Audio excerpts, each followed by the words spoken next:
Warta Jemaat Minggu 14 Februari 2021. Kebaktian pada hari ini dilayani oleh Penatua Upacara Nathanael Rekat Kompesi. Sedangkan kebaktian di bakal jemaat Tanjung Anom dan Pesenot dilayani Bapak Nayak Lopas. Dan kebaktian di bakal jemaat Genting Sari dan Minung Sari dilayani Penatua Medangan Sebuah. Ibadah Rabu Agung tanggal 17 Februari 2021 tidak diadakan secara onsite. Anggota jemaat simpatisan dapat mengikuti kebaktian secara online melalui kanal YouTube GKB GKI TV. Donor darah diadakan pada hari Kamis tanggal 18 Februari 2021 mulai pukul 9.00 sampai 12.00 di Gedung Bina Kasih. Mohon kehadiran anggota jemaat dan simpatisan. Persidangan majelis jemaat diadakan pada hari Kamis tanggal 18 Februari 2021 pukul 17.30 di Gedung Bina Kasih. Jika Tuhan menghendaki dan bila tidak ada surat keberatan sah yang masuk ke majelis jemaat, akan dilayangkan kebaktian peneguhan dan pemberkatan nikah pada hari Minggu 28 Februari 2021 pukul 11.00 di Gereja Katolik Santa Athanasius Agung Karangpanas Semarang oleh Romo Antonius Imparin Alfa Andrianto antara Saudara Dian Satria Kardo Soraya, putra Bapak Ibu Hani Soraya Aryani Wibowo dengan Saudari Giovanni Agnes Pionita, putri Bapak Ibu Bambang Cahyono Coleni. Mohon dukungan doa anggota jemaat dan simpatisan. Dalam rangka masa Paskah, majelis jemaat menyediakan kotak untuk amplop pesanan Paskah di depan pintu masuk gereja. Persembahan hari ini kotak merah untuk persembahan gereja, kotak biru untuk tanggung jawab bersama atau TJB. Untuk ralat warna perlu diketahui, persembahan bunga mimbar hari ini dari keluarga Sintiawati Rahayu.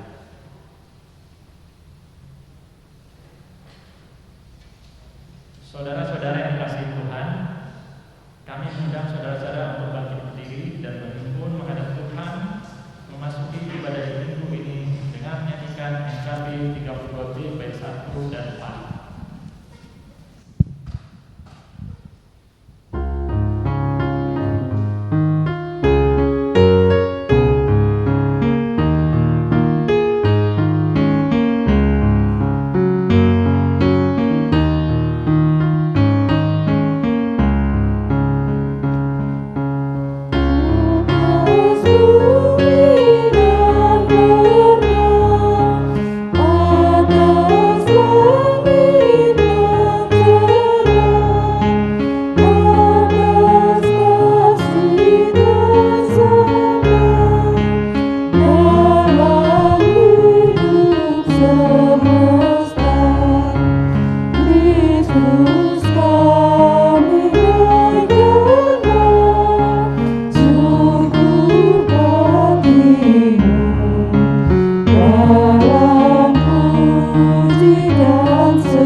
Saudara-saudara yang terkasih, mari kita memulai kebaktian ini dengan penghayatan bahwa kebaktian ini berlangsung dalam nama Allah Bapa, Putra, dan Roh Kudus.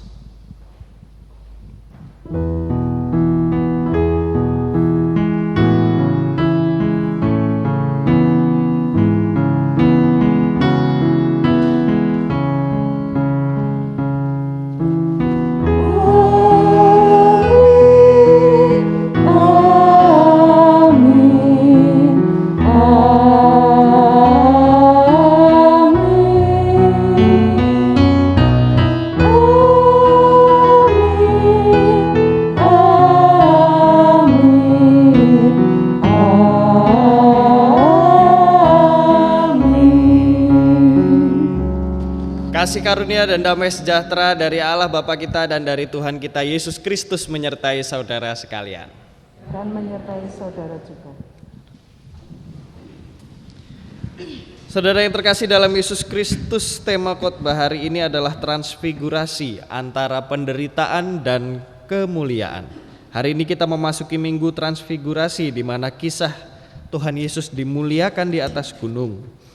Pelayanan Injil adalah mewartakan kemuliaan Kristus.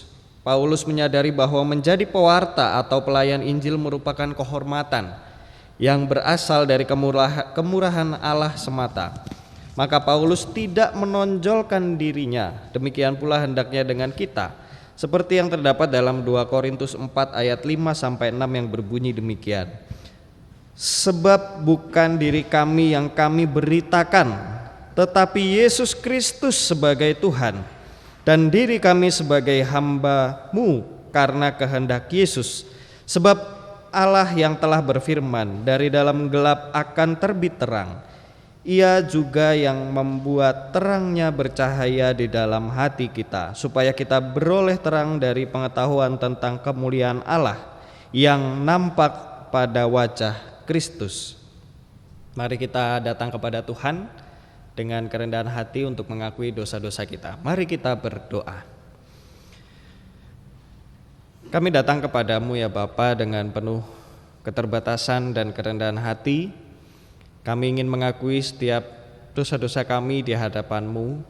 Ampuni kami Tuhan, apabila selama ini kami masih meninggikan hati kami, apabila selama ini kami masih menyombongkan diri kami tidak memberitakan Engkau secara utuh. Bukan kemuliaan-Mu yang kami beritakan Tuhan, tapi seringkali kami melakukan sesuatu hanya untuk memegahkan diri kami sendiri. Ampuni kami ya Tuhan.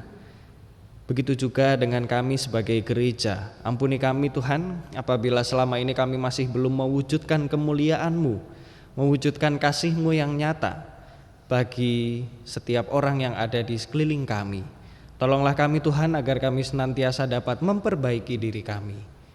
Di dalam nama Tuhan kami Yesus Kristus kami memohon. Amin.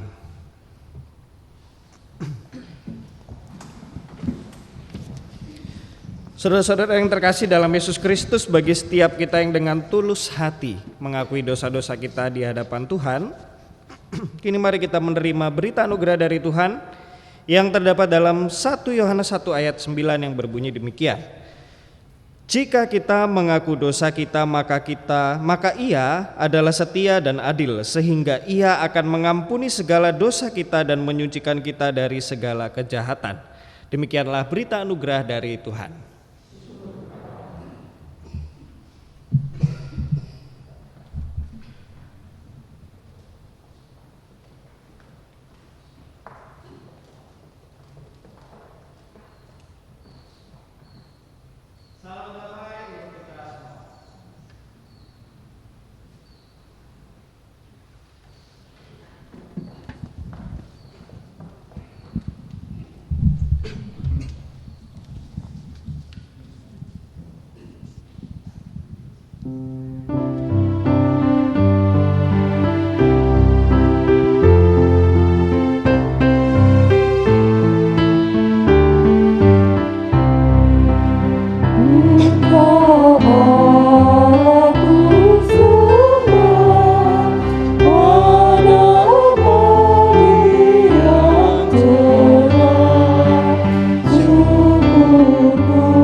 Sebelum kita mulai mendengar dan merenungkan firman Tuhan, mari kita memohon pertolongan dari Tuhan. Kita berdoa. Kembali kami datang dengan keterbatasan kami Tuhan. Saat ini kami ingin mendengarkan firman-Mu.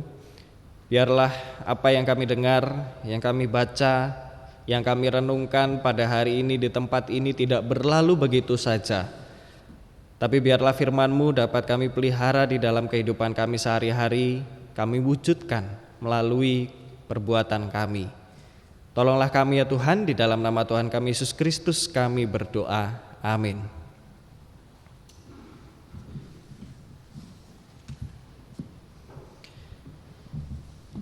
Injil Tuhan Yesus Kristus menurut Markus pasal 9 dimulai dari ayat 2. 6 hari kemudian Yesus membawa Petrus, Yakobus dan Yohanes dan bersama-sama dengan mereka ia naik ke sebuah gunung yang tinggi. Di situ mereka sendirian saja. Lalu Yesus berubah rupa di depan mata mereka dan pakaiannya sangat putih berkilat-kilat. Tidak ada seorang pun di dunia ini yang dapat menggelantang pakaian seperti itu. Maka nampaklah kepada mereka Elia bersama dengan Musa, keduanya sedang berbicara dengan Yesus. Kata Petrus kepada Yesus, "Rabi, betapa bahagianya kami berada di tempat ini. Baiklah kami dirikan 3 kemah, satu untuk engkau, satu untuk Musa dan satu untuk Elia." Ia berkata demikian sebab tidak tahu apa yang harus dikatakannya karena mereka sangat ketakutan. Maka datanglah awan menaungi mereka dan dari dalam awan itu terdengar suara, "Inilah anak yang kukasihi, dengarkanlah dia." Dan sekonyong-konyong waktu mereka memandang sekeliling mereka, mereka tidak melihat seorang pun lagi bersama mereka, kecuali Yesus seorang diri. Pada waktu mereka turun dari gunung itu, Yesus berpesan kepada mereka supaya mereka jangan menceritakan kepada seorang pun apa yang telah mereka lihat itu sebelum Anak Manusia bangkit dari antara orang mati. Demikianlah Injil Tuhan kita Yesus Kristus. Kita yang berbahagia ialah kita yang tidak hanya mendengarkan saja tapi juga menghidupinya. Haleluya.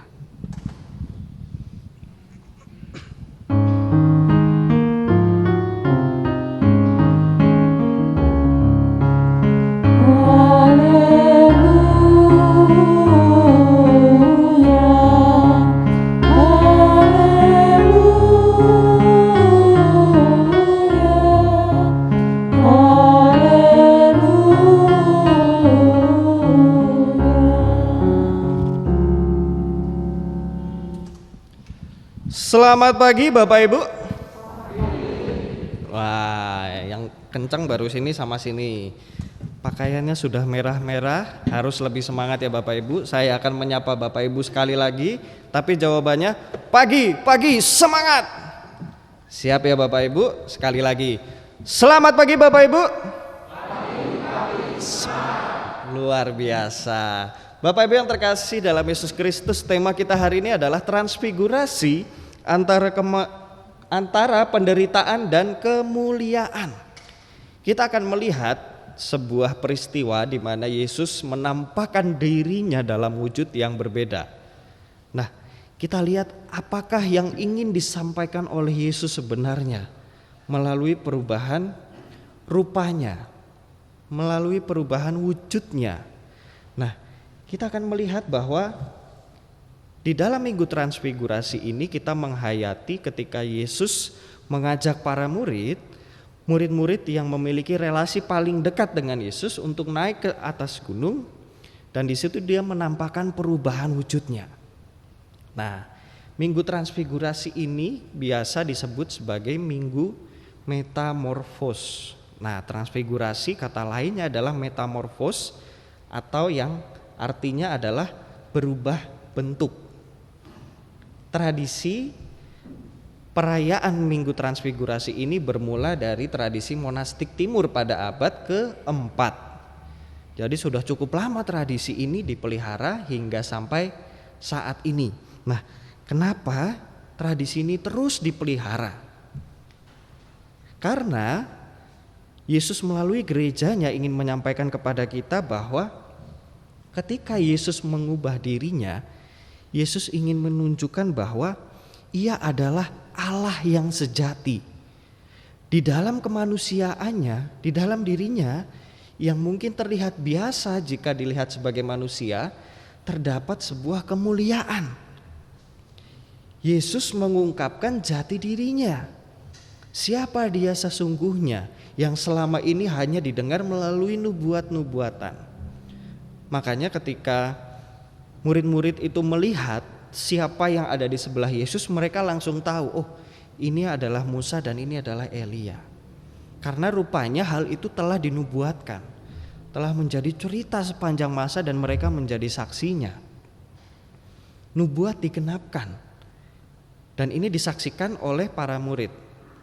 Nah, Yesus juga ingin menunjukkan bahwa ketika Dia menunjukkan kemuliaannya, ada orang lain juga yang menyaksikan, ada saksinya. Supaya para saksi ini bisa menjelaskan ke orang-orang, bisa menunjukkan bahwa benar Yesus ini adalah Allah, dan meluruskan makna kehadiran Mesias.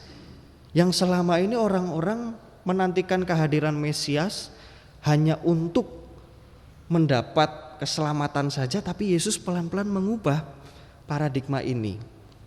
Yang selama ini dalam mindset orang-orang, Mesias itu adalah sosok yang penuh dengan kemegahan, sosok yang penuh dengan kemuliaan, sosok yang mungkin jika dilihat dari fisik dapat membuat orang terpana. Tapi Yesus mengubah paradigma ini, mengubah pemahaman ini. Yesus ingin menunjukkan bahwa di dalam kemanusiaannya yang biasa tersebut terdapat kemuliaan, supaya orang tidak lagi memandang hanya kepada kemuliaannya saja, hanya kepada fisiknya saja yang membuat terpesona atau terpana. Nah, kita akan belajar juga tentang makna kehadiran Mesias. Sebenarnya apa sih makna kehadiran Mesias? Gunanya apa sih Mesias itu hadir?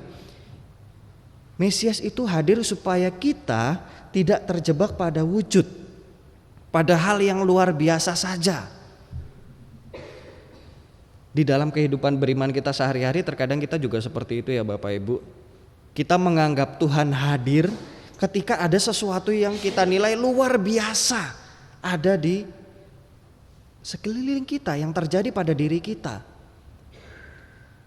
Padahal kita bernafas sehari-hari itu adalah sebuah hal yang luar biasa Bapak Ibu. Bayangkan kalau satu hari aja kita lupa caranya nafas. Bisa? Tapi Tuhan selalu memberikan kita anugerah. Terkadang kita juga seperti itu, memandang orang lain dari fisiknya, dari rupanya. Kalau orang itu pakaiannya bagus, penuh dengan emas, penuh dengan berlian, penuh dengan harta yang berlimpah di tubuhnya, kita baru menghormati orang itu. Tapi kalau orang itu berpakaian biasa saja, terkadang kita tidak menghormati. Terkadang kita menganggap sepele, menganggap remeh. Terkadang kita hanya terjebak pada penampilan, pada bentuk luarnya saja. Itu hanya akan menghasilkan kekaguman semata, bukan benar-benar kita mengimani dengan tulus. Begitu juga dengan Tuhan Yesus. Nah, lalu di sini Tuhan Yesus juga ingin mengungkapkan, ingin menyiratkan bahwa penderitaan adalah media untuk terwujudnya kemuliaan. Jadi kemuliaan bukan terwujud ketika Dia datang atau Yesus datang dengan jubah yang berkilauan, tidak. Tapi kemuliaannya justru akan muncul nanti ketika penderitaan itu Dia lalui. Supaya apa? Supaya orang-orang juga menyadari bahwa kemuliaan itu bukan hanya wujud semata, tapi melalui pengorbanan Yesus menunjukkan kemuliaannya. Makanya di sini Yesus bilang, jangan katakan kepada siapa-siapa. Itulah dia mengapa kalau kita mengenal Tuhan, semakin kita mengenal Tuhan, semakin kita mau menahan diri Bapak Ibu. Menahan diri dalam artian apa? Semakin kita tidak ingin menunjukkan diri kita sendiri. Semakin kita mengenal Tuhan, kita semakin tidak ingin menonjolkan diri kita sendiri. Karena apa? Sejatinya bukan diri kita yang ditonjolkan, tapi kemuliaan Tuhan yang ditonjolkan. Percuma kalau kita mengaku Kristen tapi kita hanya ingin menunjukkan diri kita siapa. Hanya ingin supaya orang lain menyegani diri kita, supaya diri kita disegani. Percuma kita jadi orang Kristen kalau seperti itu. Dan Tuhan ingin mengajarkan kita untuk menikmati setiap proses yang ada di dalam kehidupan kita. Begitu juga di dalam masa pandemi ini. Apa makna dari setiap peristiwa? Mungkin saja Tuhan ingin mengajarkan kepada kita supaya kita menikmati masa-masa menunggu, menikmati masa-masa dalam keheningan, supaya kita menahan diri kita, supaya kelak kita bisa benar-benar melihat bahwa Tuhan menolong kita di tengah pandemi. Mungkin saja Tuhan memiliki maksud yang seperti itu. Nah, Bapak Ibu yang terkasih dalam Yesus Kristus, kalau kita lihat suasana kita hari ini, ornamennya ada warna merah, ada warna pink, dengan warna liturgis putih, semua dipadukan begitu cantik. Hari ini tepat tanggal 14 Februari. Biasanya 14 Februari ini terkenal dengan perayaan apa Bapak Ibu? Valentine. Nah, siapa di sini yang merayakan Valentine bersama orang-orang yang terkasih? Ada? Setelah pulang dari gereja mungkin bisa mengungkapkan rasa sayangnya ya kepada orang-orang yang kita kasihi. Nah, di sini Yesus juga ingin menyiratkan makna cinta yang sesungguhnya. Apa makna cinta yang ingin diungkapkan oleh Yesus? Pertama, cinta itu adalah anugerah. Seperti pada ayatnya yang ke-6. Jika kita lihat ayat ke-6. Ayat ke-6 ini menunjukkan bahwa para murid ini gak tahu apa-apa. Para murid ini gak tahu kenapa mereka diajak oleh Yesus untuk ke atas gunung. Kenapa mereka yang melihat kemuliaan Tuhan. Dari ayat 2 sampai ayat 6 menyiratkan seperti itu di dalam Markus pasal yang 9. Para murid gak tahu, tapi Yesus mengajak mereka. Hal ini menunjukkan apa? Bahwa Yesus memberikan kita anugerah. Cinta itu adalah anugerah dari Tuhan, karena Tuhan sendiri yang memberikan dan Tuhan yang mengundang kita supaya kita bisa memiliki cinta di dalam diri kita. Lalu ketika Yesus mengatakan jangan katakan kepada orang lain sebelum anak manusia menderita. Hal ini ingin menunjukkan bahwa di dalam kehidupan kita sehari-hari kita harus bisa memaknai arti dari penderitaan atau pengorbanan. Ketika kita tahu bagaimana rasanya menderita dan berkorban, maka kita akan menyadari betapa berharganya cinta yang kita miliki. Betapa kita selama ini dicintai oleh Tuhan. Jika kita tahu makna dari cinta dan bagaimana rasanya dicintai, maka kita akan bisa mencinta dengan tulus. Inilah yang diajarkan oleh Tuhan Yesus sebenarnya. Makanya ada pepatah yang mengatakan cinta itu adalah pengorbanan. Cinta itu adalah perjuangan. Kenapa harus seperti itu? Terkesan kontradiktif ya Bapak Ibu. Cinta yang biasanya kita kenal sebagai sesuatu yang indah, yang menyenangkan, tapi harus didahului dengan pengorbanan. Sesuatu yang kontradiktif. Karena itulah yang diajarkan oleh Tuhan Yesus.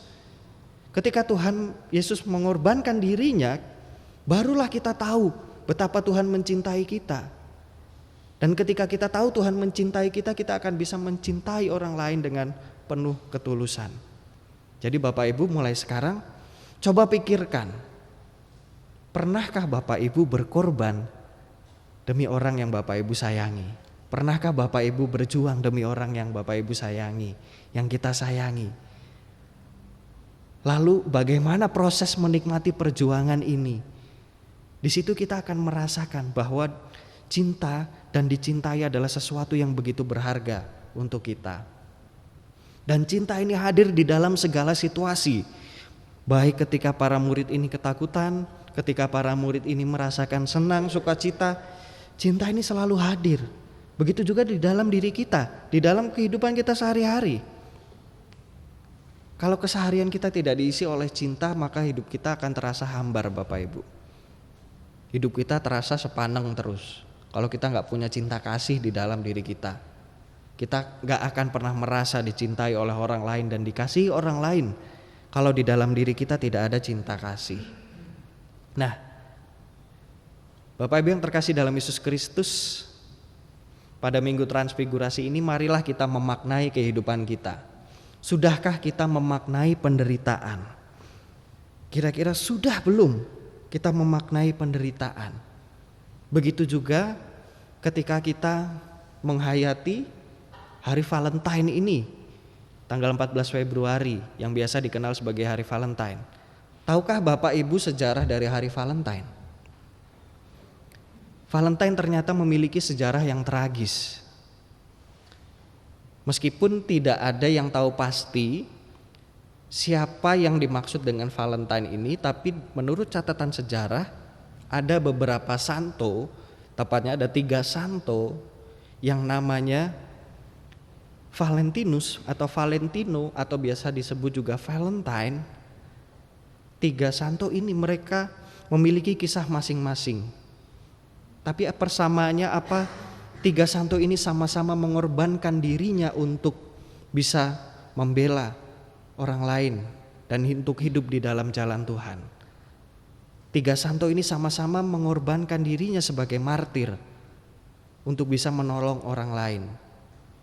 Makanya kenapa tanggal 14 Februari dirayakan sebagai hari kasih sayang. Untuk menghayati betapa para santo ini menyayangi orang-orang dengan cara menjadi martir.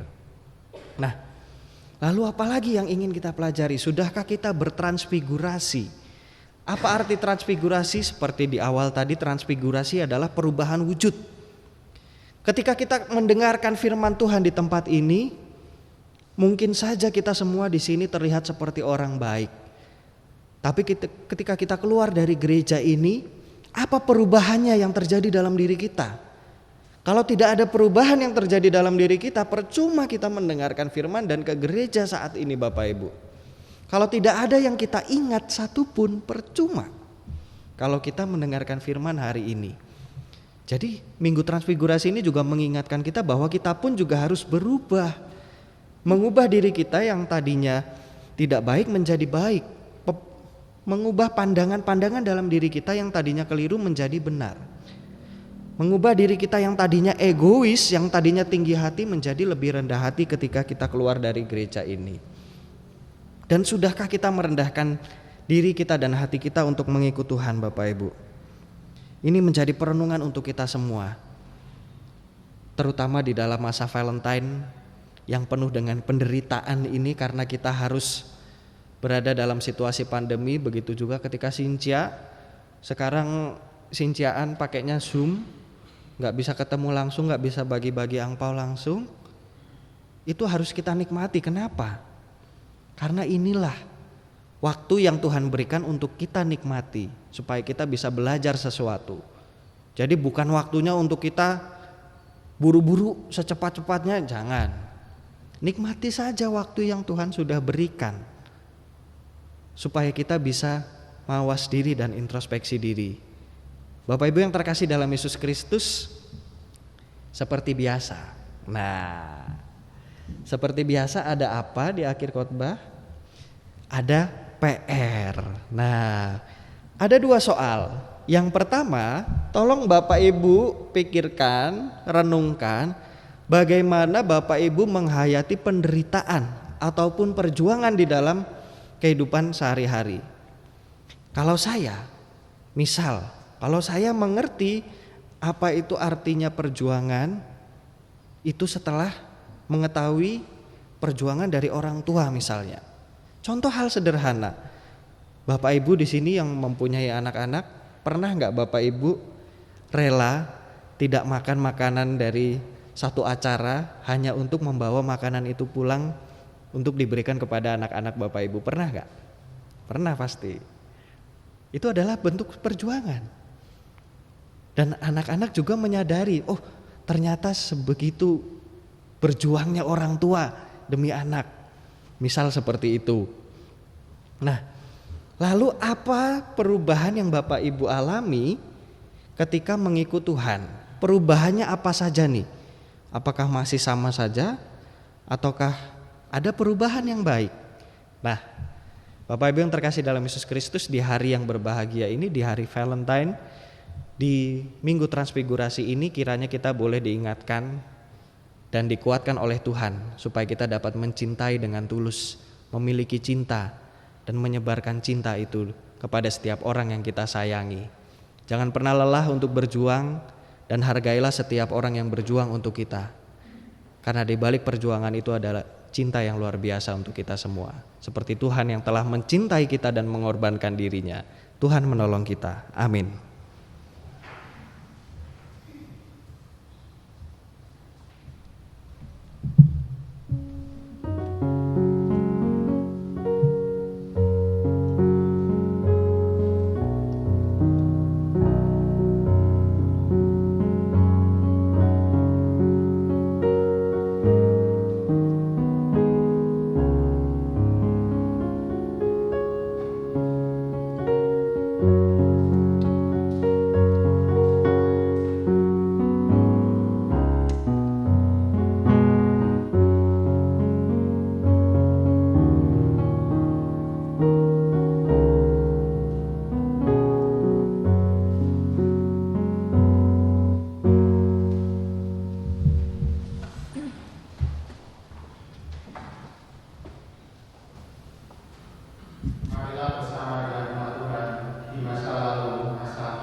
Saudara-saudara yang terkasih dalam Yesus Kristus, mari kita kembali datang kepada Tuhan untuk menaikkan doa syafaat.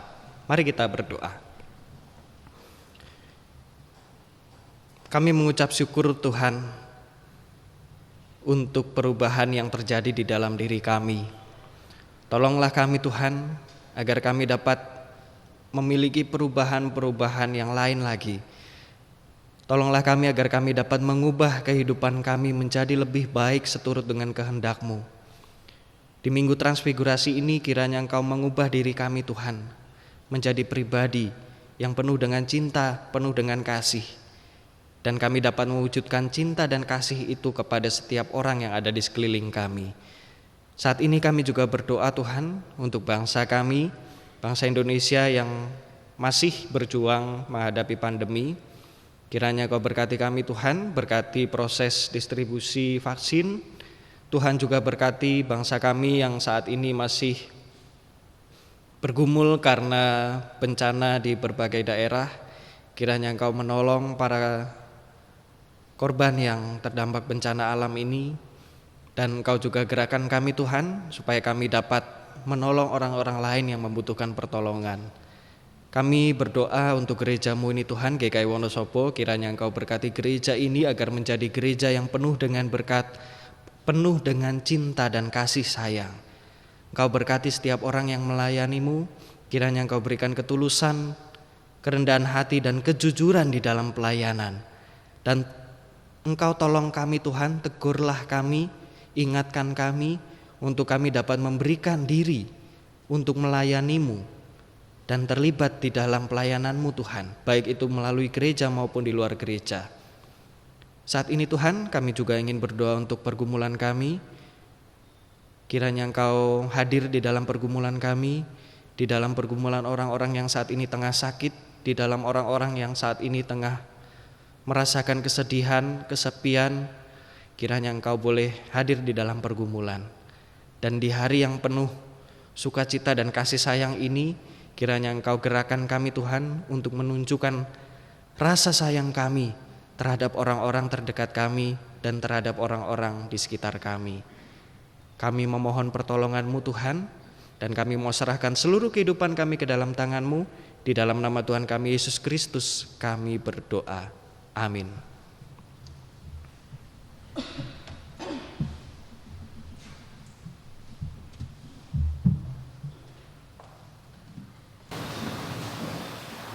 Tuhan dan yang kasih dalam Yesus, maka kita bersama-sama bersilakan syukur kita dalam doa apapun. Maka kita persembahan kita pada saat ini terambil dari kitab Mazmur pasal 50 ayat yang ke-14 kemudian bunyi.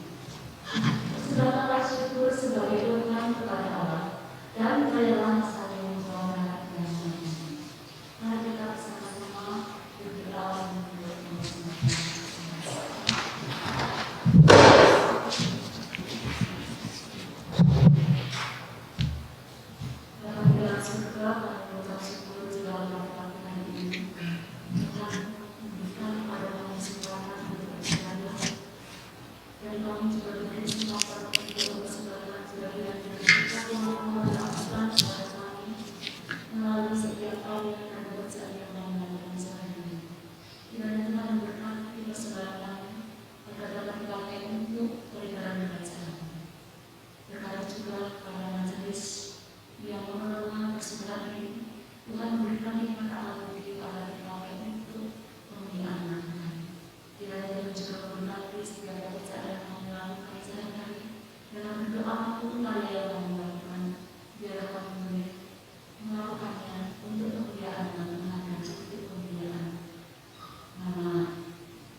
Saudara-saudara yang terkasih dalam Yesus Kristus, kebaktian kita hari ini di tempat ini telah selesai. Tapi tugas kita dan ibadah kita yang sesungguhnya baru akan dimulai ketika kita keluar dari tempat ini. Jangan lupa tunjukkan kemuliaan Tuhan melalui diri kita masing-masing. Dan jangan lupa sebarkan cinta untuk setiap orang yang kita temui. Kini pergilah dalam damai sejahtera dan bekerja untuk Tuhan dengan sukacita. Dan kini arahkanlah hatimu kepada Tuhan. Jadilah saksi Kristus. Terpujilah Tuhan. Mari kita menerima berkat dari Tuhan. Kiranya Allah Sang Sumber pengharapan memenuhi kita dengan segala sukacita dan damai sejahtera dan dalam iman kita, supaya oleh kekuatan Roh Kudus kita berlimpah-limpah dalam pengharapan. Amin.